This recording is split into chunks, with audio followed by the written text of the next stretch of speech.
C'est une belle rencontre parce que la maison d'édition, l'édition Intervalle, s'intéresse beaucoup à la fois au parcours exceptionnel, parcours singulier, et on aime bien sortir de ce que j'appellerais l'ethnocentrisme ambiant. Et donc le projet d'Anne s'intègre absolument merveilleusement à cette ligne éditoriale. J'ai été frappé tout de suite par la qualité de ces photos et surtout l'empathie dont elles témoignent, à la fois envers les sujets de ces portraits qui sont rendus vraiment dans toutes leurs dimensions de sujets et pas uniquement dans la spectacularité des photos.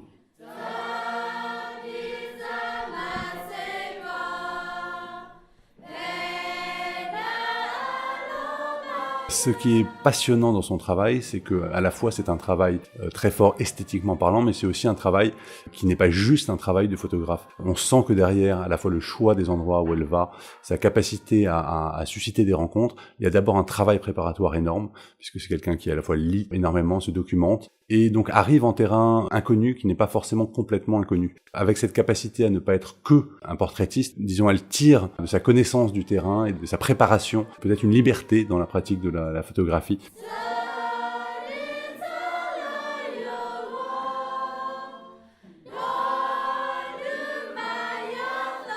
Anne ne cherche pas à faire du spectaculaire, elle cherche à aller dans l'intimité des sujets qu'elle traite. Et son talent, c'est aussi de s'approcher au plus près de ces sujets. Et c'est aussi pour ça qu'elle arrive à rendre compte de problématiques qui dépassent de loin les simples portraits. Les questions soulevées par ce livre sont immenses. C'est des questions environnementales, c'est des questions sur l'avenir de la planète, sur des savoir-faire qui risquent de disparaître et qui sont véritablement uniques. Et c'est parce qu'elle est si douée pour s'approcher de ces sujets qu'elle est capable de toucher à autant de questions et de faire œuvre non seulement de photographe, mais de véritable sentinelle, de véritable vigie, et qu'elle éclaire ces sujets d'une manière si forte.